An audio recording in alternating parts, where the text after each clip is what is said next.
دەستەی مامۆستایانی ناڕازیە لەبجە نیگەرانە لە بارودۆخی سەختی دارایی مامۆستایان و فەرمانبەران و بێباکی حکوومەتی ماوە بەسەر چوو بەرامبەریان. دەستەکە داوا لە سەرجەم فەرمانبەران دەکات دەوامی بێموچا ڕاگرن، چونکە ئەرک بەرامبەر مافە و کارکردن بەبێ ماف جۆرێکە لە کۆیلایەتی.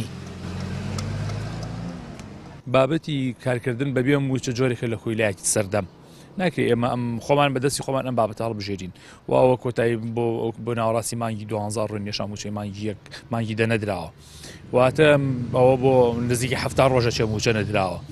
بۆی ئەمە بۆ خۆی ئەگەر ئێمە بێدەنگ بین لەم بابەتە دڵنیا بەشتیکە بەدوایێت، بەڵام ئێمە لێرە ڕووی بەیاننامەکەمان تەنها داواکاریە و پشتیوانیە لەو خەڵکەی کە بەخۆڕسک هەتام کاتە بایکۆتی کردووە و وازی لە داوامکردن هێناوە.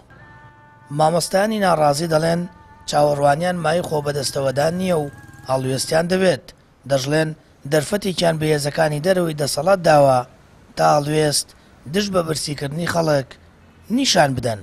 هیوادارم ئەو کەسەی کە تۆزێ بەزەیی تایە سۆزی تایە خۆ ئێمە خەڵک زۆری وت خەڵک بە بایکۆت بەملا بەولا بمانە، بەڵام ئێسا ڕجایەک کە ئەوەی شتێکی بەدەستن. بەڵێ ئێمە لە ناو سیاسەتێکی نێودەوڵەتی و دوای ئەوەیەوە بۆ ئەقلیمی و ئەمانین، بەڵام ئەمەی موچە قابلی قوبوڵ نییە، قابلی قوبوڵ نییە. یعنی هەموو کە سێکتەرەکان وەساون موچە شادەماری ژیانی ئەو خەڵکەیە. ئەم بەیانیە دوکانداری هاتووە ئەو من خەجاڵەتم کە بە قەرز شتان لە ئابم وتم وەڵا خەجاڵت مەبە یا ڕەبی حکوومەت خەجاڵت بێت لەبەرەوەی تۆش تاوانە نییە کە ئەی وەڵای دوکان ماڵیەت باوکێکیەت بۆ قەرز ئەو نایەمێ خێزانەکەیە نایەمێ مناڵەکەی ئەی دڵم خەریکە بێ بە ئاو بۆ خەڵکە.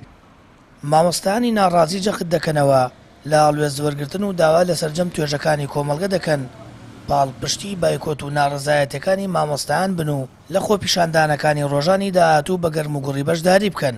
جگە لە موچەی مانگەکانی 10 و 11 و 12 موچەخۆران داوای دەستپێکردنەوەی پلە بەرزکردنەوە و بە بانکیکردنی موچە لە بانکە فیدراڵیەکان دەکەن.